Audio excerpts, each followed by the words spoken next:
হাতের স্পর্শ ছাড়াই, এটা আসলে কিভাবে সম্ভব?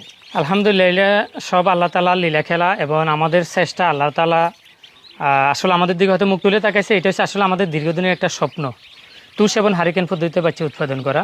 তো আজকে দেখতেছেন সম্পূর্ণ ন্যাচারালিভাবে আমাদের বাচ্চা বেরোচ্ছে হাতের স্পর্শ ছাড়া। এগুলো পিকিং স্টার 13 আসলে সেটা বাচ্চা? এক না 100% পিকেসটা 13 জাত, যেটা আপনার 40 থেকে 45 দিনে 3 থেকে 3.5 কেজি ওয়েট হয়ে থাকে এই আচ্ছা, কত জাতটাই। হাজার ডিম রয়েছে আপনার হ্যাচারিতে?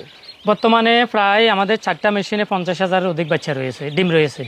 50,000 জি, ডিম? 50,000। এক একটা মেশিনে প্রায় 17,000 করে, 4টা মেশিন, 5টা মেশিনে।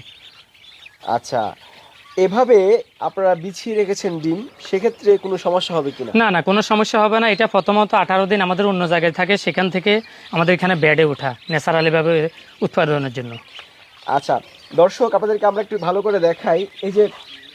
এই যে বাচ্চাটা কিন্তু চেষ্টা করছে ফোটার জন্য, এটা কিন্তু ফুটে গিয়েছে প্রায়। কিছু কিছু বাচ্চা আছে যেগুলো এখনো ফুটে বের হয়নি। এই যে আপনারা একটু ভালো করে দেখেন, এই যে ঠুট বের করে রেখেছে। মাশাল্লাহ, বেশ চমৎকার। এমন দৃশ্য আসলে সচরাচর কিন্তু চোখে পড়ে না। কত সুন্দরভাবে হাতের স্পর্শ ছাড়াই কিন্তু হাজার হাজার হাঁসের বাচ্চা ফুটে বেরোচ্ছে।